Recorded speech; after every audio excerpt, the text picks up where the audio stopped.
mentioned postmodernists and Rorty, and you said that maybe there aren't so many epistemic relativists in philosophy or analytic philosophy. But I actually think there's probably quite a few people who have a good claim. I have in mind lots of confirmation theorists. So any subjective or orthodox Bayesian will think, look, all these claims about what's evidence for what are going to be, there's going to be an implicit relativization to a prior probability distribution. So notice these guys, the relativity won't be about the principle. They'll say, yeah, there's this master rule, conditionalization. You'll still get all the epistemic propositions about evidence. You know, you could have the same total evidence, and yet you'd be reasonable believing P, I'd be reasonable believing not P. Do those guys count as epistemic relativists in your sense? And if so, do you take the kind of argument you marshal to count against them? Well, the short answer, first of all, it's not really adapted to the probabilistic framework. So my treatment is not adapted to the relativistic way of doing degrees of belief and partial belief. Yeah, I take the question of the assignment of priors to be distinct from issues about relativity, about the epistemic principles. You're absolutely right that you're going to get, depending on the assignment of priors, you get conflicting verdicts. Conflicting verdicts about what to believe. But that doesn't look like the same kind of disagreement as the one I'm describing here. Now, don't get... The dialectic will be very similar, though, right? Because Phil said, there's a whole range of starting points, none of which is any better than the other, and you'll end up, starting different places, you'll end up in different places. Absolutely. In fact, and that's what leads some of them. Now that there's, I think only recently been more discussion, as much discussion of this as there should be, leads someone like Alan Gibbert to say, right, that means that there has to be something like a role for intuition that will tell you what the prior probabilities ought to be. You can't just leave that completely unconstrained. And for exactly similar reasons. But I was more concerned about, though I agree with you that many of the same issues will arise in that framework, those people who say that there's no fact of the matter what the correct normative epistemic principles are, more generally understood, rather than just the assignment of priors. I have three names, Juan, Mike, and Claudio. Could I see a show of hands of who else is interested in this? Okay, here. Okay, so Juan. Thanks. Someone else who might be a relativist in your sense is maybe Richard Foley. But that was my question. My question is related to confrontation. And so if I understood you correctly, you are going to say that for every putative example of an arbitrary, genuine alternative to our epistemic system, either it's really not going to be an alternative, or it's going to be incoherent in one of those three senses that you note at the end of the day. But my question is, if it's not that, then what do you say in the case where we imagine a possible, doesn't have to be actual, right? That was another question that I had. Possible case of an alternative epistemic principle, the system that is really possible and is not incoherent in any of those three senses. You'd have to show me one. And I think when we see that, and by the way, one of the points that Paolo was making is, is this some big bet that that's not going to happen? And so here's the thing: I don't want there to be more facts than there actually are.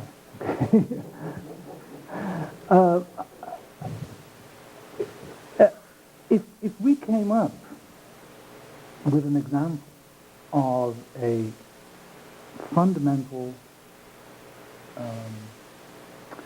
divergence, where it really is on fundamental principles, not on derived ones, that does yield a conflicting verdict by not running into the limitation imposed by the meaning epistemic rule connection, and that is not incoherent in any of the ways described, I think you'd have a problem on your hands. You'd namely have a reason to go non-factualist about that sliver.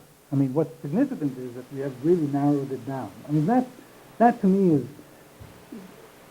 a very important achievement, is to show that there is no generalized argument of the kind that I laid out that says, right, it's all just wide open. I mean, that is really threatening. But now suppose I brought it down to a point where I can run that argument. And it says there is no way to resolve who is right about this particular principle. It is both fundamental, doesn't run into those limitations, not incoherent. Then I think, it's not so much that I think that at that point relativism becomes an option vis-a-vis that particular sliver, because I still think that our epistemic principles purport to state objective facts in such a way that it and their negation couldn't both be equally valid, whatever that means. Ram is absolutely right about that. But we would then have the kind of dialectical standoff that I think will be a problem. Could an example be someone who is slightly more rigorous about the use of induction than we are? Okay. You see, no, you see, this is, when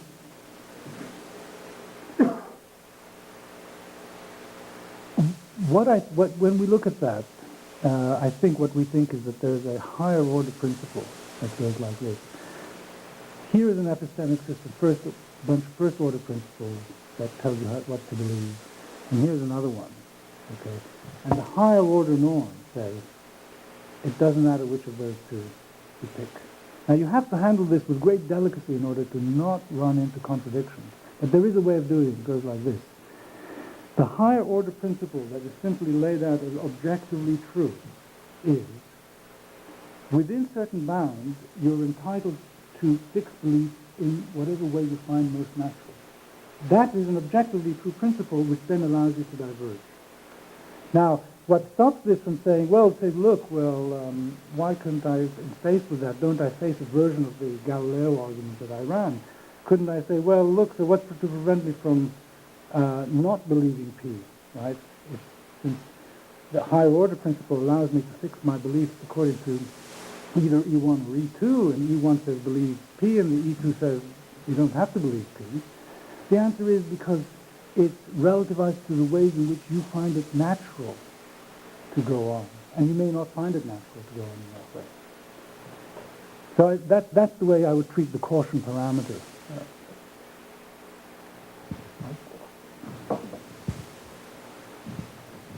Just something little. Several times I think you and some of the maybe also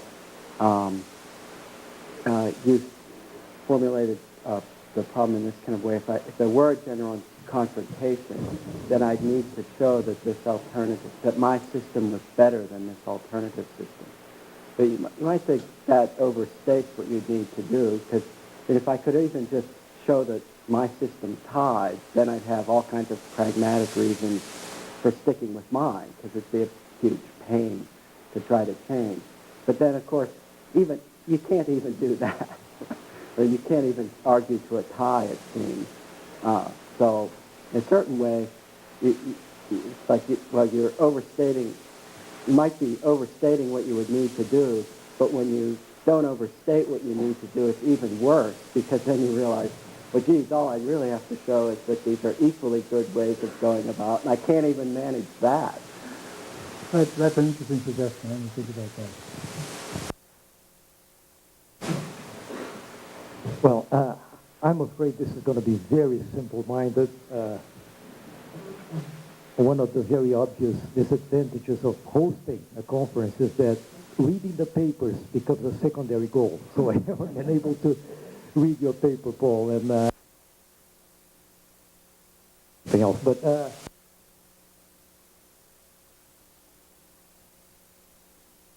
baffles me deeply, and I haven't been thinking.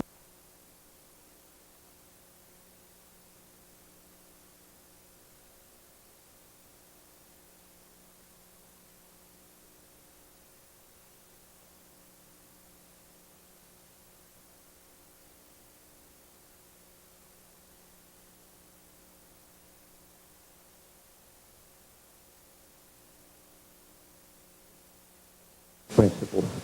That baffles me profoundly. And I can see how one can become a relativist by doing philosophy or reaching some interesting generalization on the basis of sociological data. I can see that. I mean, you know, you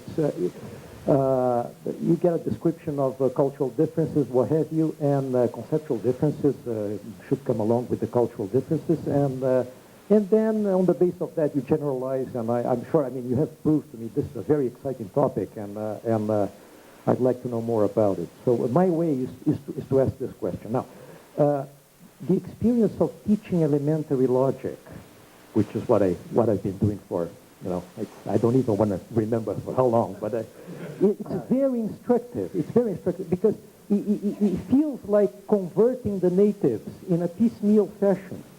And I haven't experienced much resistance at all. So this is what I want to propose, and I hope this will be useful. You get people to agree very quickly. I mean, with your examples, with the right examples, that conditionals, for instance, are really very complicated kinds of statements. But I haven't found any resistance to my story, according to which modus ponens is better than affirming the consequent. I have a very nice story about it. I've learned it. Somebody taught it to me, and I've learned it. I passed it along. There is no resistance to that, with the right examples and all. So at some level, of course, now, you can push that towards the core, let's put it that way. But you don't want to turn relativism into just any sort of interesting disagreement about whether you can be, for instance, a conservative / Gricean, or whether, you know, when it comes to a disjunctive addition, you are going to be a relevant logician, what have you. I mean, if you call that kind of disagreement relativism, then I wouldn't understand exactly what you're talking about. So my question is, unless you base your lofty philosophical thesis and arguments on sociological data, how does one become a relativist if you go in a piecemeal fashion, talking to the natives and explaining the principles one by one with that beautiful story we have, and they, my experience, they'll buy the Thelonian conditional, they'll buy lots of stuff. And then, of course, you can reach the core and say, well, look, there are problems here, and they'll say, yeah, there are problems, and we have such and such options. You get my point? I hope this is not entirely useless. No,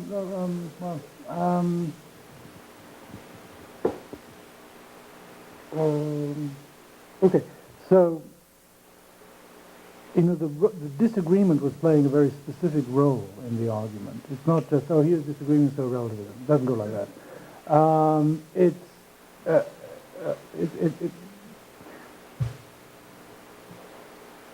Relativism is the view, not just that there is disagreement, but that two different ways of fixing belief are equally valid in some appropriate sense to be fleshed out in just the same way as we think, well, certainly no legal facts determine that of two legal codes, one has got to be right and one has got to be wrong, right? Something else maybe, you know, justice, but not legality itself. Where does disagreement enter into it? Disagreement enters into it through that little argument that I gave. That is surprisingly powerful. It simply says this: look, if there are objective principles, if there are objective facts about what's justified by what bit of evidence, that should be knowable. And in a context in which there is radical disagreement or fundamental disagreement, that won't be settleable. Okay. And that's what gives you the argument for a certain kind of epistemic non-factualism, to which relativism is one very compelling response. So if you're asking me, I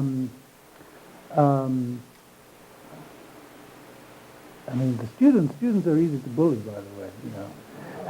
they want the grades and so on and so forth. They'll toe the line. They'll toe the line. But the question is more significant than in a single cultural setting, which you've got an authority figure and a bunch of people who've really got to get the right things on the quizzes, otherwise they're going to get a low grade. What do you do about the existence or potential existence of fundamental disagreement, which then prevents you from breaking some symmetry between two people who claim to know what the correct epistemic facts are? That structure, the structure of that argument is actually really worth taking seriously, I think.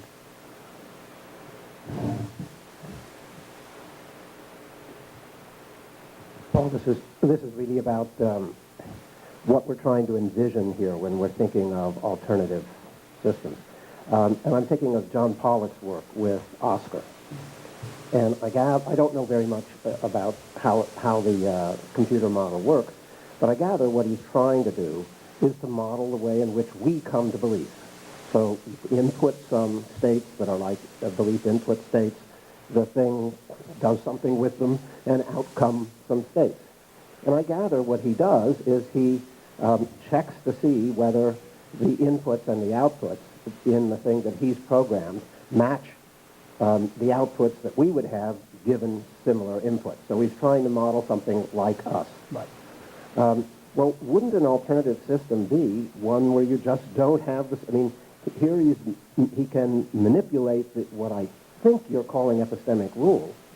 Now, why isn't that a situation where we have a very clear idea of what alternate systems would be? We can use our lights to check to see, well, does it agree with us or not?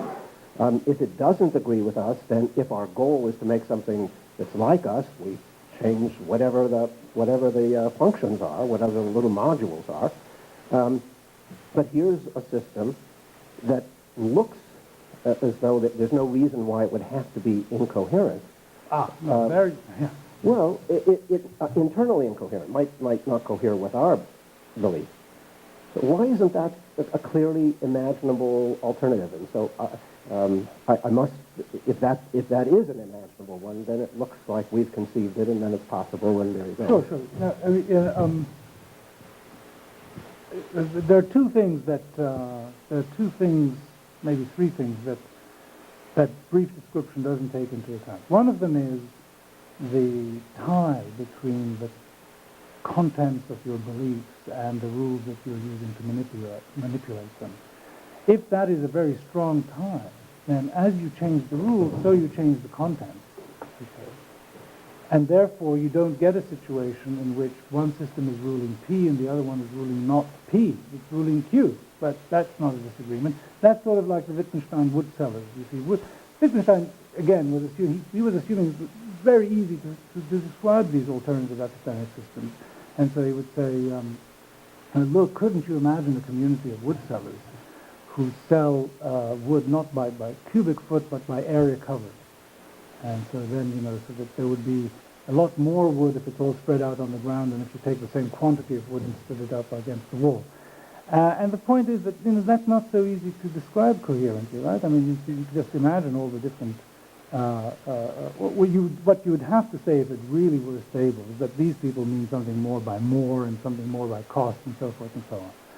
The other way in which that underestimates the difficulty of describing it is that you have to look at self-support. That is, you have to look at what the epistemic system is ruling about the reliability of its own procedures.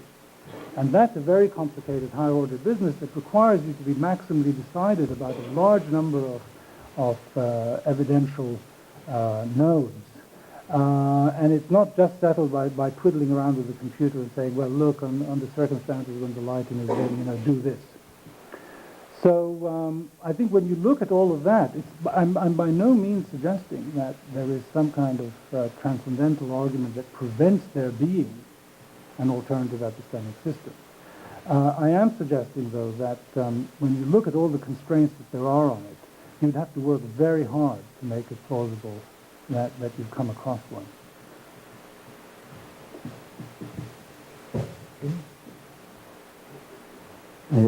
I'd like to raise a question concerning point 1.1. So that is a very basic question about when you say there are many alternative epistemic practices. Well, this is meant as a fact about human beings. So this should not be controversial. What is controversial is what you get from this, and the relativist wants to say that none of which is more correct than any of the others. So I'm not talking about the principles, but practices. I think it's true that there are many alternative epistemic practices, perhaps, but then perhaps we may make a distinction between some practices that are universal. like observation, like induction. I mean, it doesn't matter if you are an Azandi, a Brazilian, or a Bororo, or whatever. I mean, every human being looks or hears to the external world of the bodies to know something, to justify if there is a lion around, etc. And of course, there are many epistemic practices that are not universal. So the question is, concerns these, because if we have to prefer different epistemic practices, I mean, we are dealing with controversial epistemic practices. I don't think a universal epistemic practice, such as observing or making inductions, need an argument for, because everybody already accepts it. So,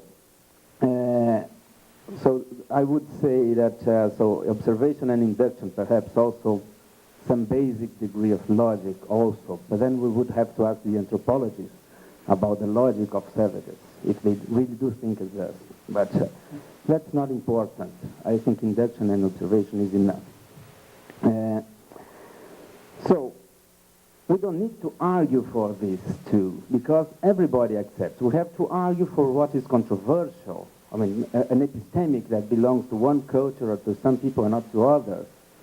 Well, then in this case, I think that when Rorty says, now I quote, what determines that Scripture is not an excellent source of evidence for the way the heavens are set up, I think the relativists give us a good argument, because this is relative.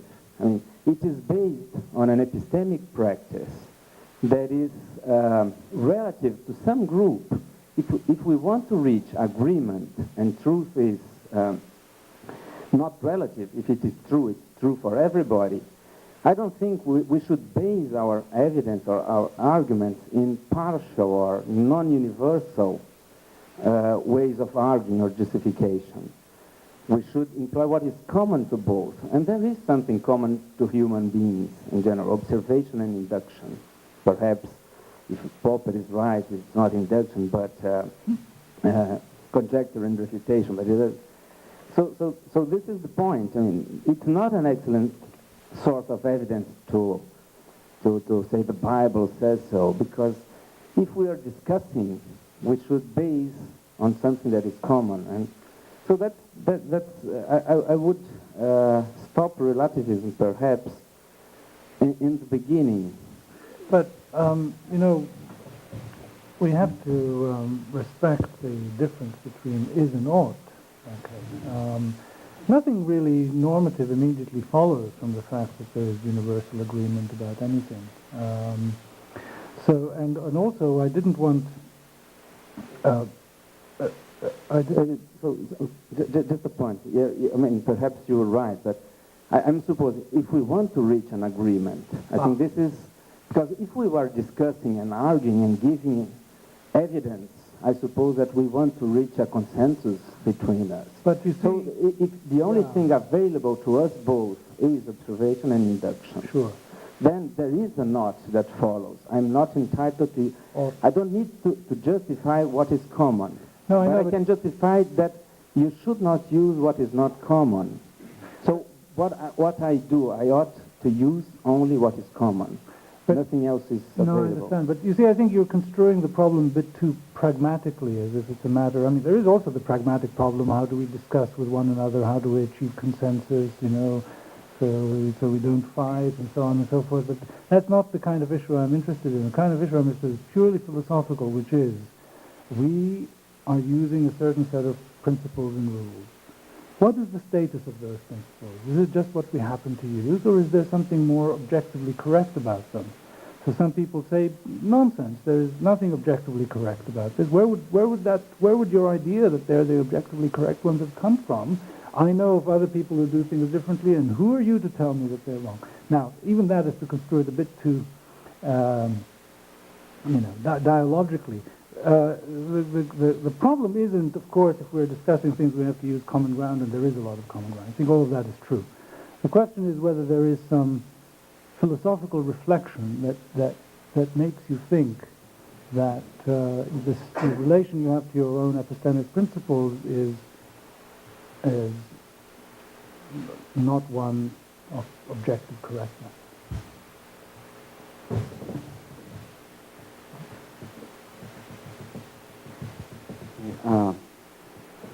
I'm looking here on page 7 of the manuscript and following along, and you're talking there about the first premise of the argument, which says that if there are, well, I'm not sure if that's quite right way to put it. Here's the issue. When you start out and the issue is, or the claim is, as the first premise formulates it, if there are objectively true epistemic principles, it ought to be possible to arrive at justified beliefs about what they are. And then as we go along, we find, in support of these ideas, you say, epistemic facts about what justifies what shouldn't be opaque. If there were a fact of the matter here, shouldn't we be able to settle it one way or the other? We should, and then you say, to show them that our system is right and theirs is wrong. So we start out with a principle that says if there are these true epistemic principles, we should be able to arrive at justified beliefs about what they are. But we end up with, in effect, a first premise that says something like this. If there are these, we ought to be able to prove them or to show anyone that these are what they are. Now, that you need the second formulation to get the second premise to do modus ponens, but that, it seems to me, is a much weaker first premise. I mean, we all nod our head when you say, well, or we're inclined to nod our head if you say, if there are these epistemic truths, we ought to be able to arrive at justified beliefs about it. I mean, that sounds pretty weak. It's not like we necessarily have them or everyone has them. But, you know, it ought to be possible to cotton on to these things and do so in a rational or reasonable way. But it ends up being, no, it's offered, if there are these things, you know, pick anyone, Thomas Gandhi, you know, I can prove to him that mine are right and his are wrong. You know, I don't know if I want to nod my head to that. No. Yes. So, well, that is So very... very slippery there on page 7. Very slippery page. No, that that is the distinction I was drawing, you see, at the very end, you know, between knowledge and knowledge saying what we really have is an argument for the thesis I label confrontation. And that's not an argument for knowledge. I'm rather just for the knowledge star. Now, I would describe it slightly differently, what that premise. So I absolutely agree. But part of my resolution towards the end is to say the premise that's needed for the argument as stated isn't available. Okay. I mean, So, as of when I didn't get to read the paper. No, that's okay. I mean, it was a complicated dialectic. What I wanted to do was first, you know, lay out what moves people, you know, and precisely, which does. So it's stated in a weak way, and then you get some argument for it that seems plausible. And the argument relies on having to persuade others, you see. You're absolutely right. We are on the same page. We're agreed. I was using that very distinction to undermine. However, I would describe it slightly differently, which is this. I mean, I used to describe it as you do, and then get great comfort from the fact that, look, I can't persuade them, but so what? They're gone. You know, they're too far gone. You know, what do I care? I'm happy enough. I'm given my little circular thing. But it's really, I would describe it differently, which in a way that has a little bit more bite. It's not so much if there are objectively true epistemic principles, and I ought to be able to convince anybody else that this is what they are. But rather, if there are objectively correct epistemic principles and I have a doubt as to whether I know what they are, I ought to be able to settle that doubt even by my own life. Okay. And that, I think, you see, that, the fact that that isn't immediately and clearly true is more troubling than not being able to bring around somebody else. That's why I said that this paper was largely motivated by the discovery that, you know, the other could be yourself. And what happens is that in a confrontation with another, what looks like a seemingly workable practice, You think, oh, all right, so these people are doing things very differently now. Maybe they're right. Now let me see, what can I give myself? Boom. Suddenly you realize you can't give yourself much of anything. Now, fortunately, that is not available in some very generalized way. Because once you make the distinction, another thing I should have said is that very important distinction between the derived and the fundamental. Once you make that distinction, once you bring into view the connection between concepts and epistemic rules, and once you bring into view the stratified nature of an epistemic system so that it's got to be consistent in this very complicated way which involves self-support, once you bring all of that into play, it's very unclear what the range of cases is in which I'm not able to satisfy myself. Our time has expired, so one last question. I just want to invite Paul to expand, if you like, on your reasons for finding premise one of the argument for relativism so compelling. You're very reticent about that in the paper. I found two general gestures at justification. The first one is it would be peculiar that these facts should be necessarily unavoidable. I suspect that I find behind this, underlying this remark, the kind of arguments that many people find to settle the question against crude externalism. And there's the ad hominem argument that, well, while when engaging in epistemology, we are already assuming that blah, blah, blah. Now, my way to phrase the question would be then, what would, according to you, we lack? Should it be impossible to arrive at justified beliefs about what the true epistemic principles are? Confidence in our knowledge ascriptions, or the very concept of justification, and then that of knowledge as opposed to true belief? And I have in mind, when I address you that question, your remarks about, well, the sufficiency of being in possession of an entitlement as opposed to reflectively knowing that you are entitled to a belief.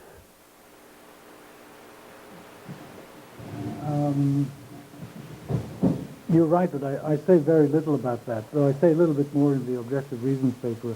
But let me see. Think about the counterpart in the case of ethics. Let's think about what would be the interest of the following kind of realism about ethics. There are objective ethical facts, but it's in principle impossible to know about them. Okay, so that looks like a stable position.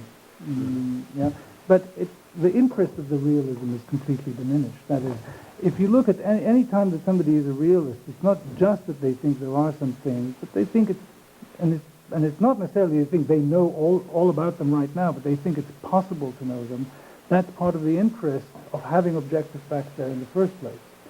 I think I could run this entire argument without separating out that issue about separate knowability of objective epistemic facts. That is, you just build it in to what you mean by realism about epistemic justification. There are such facts, and it's possible for us to know what they are. Let that be. Now, so if there is a weakness in that way of proceeding, it would be that no, there's a very interesting intermediate philosophical position which goes something like this. There are such objective epistemic facts, but they're in principle unknowable. Thank you.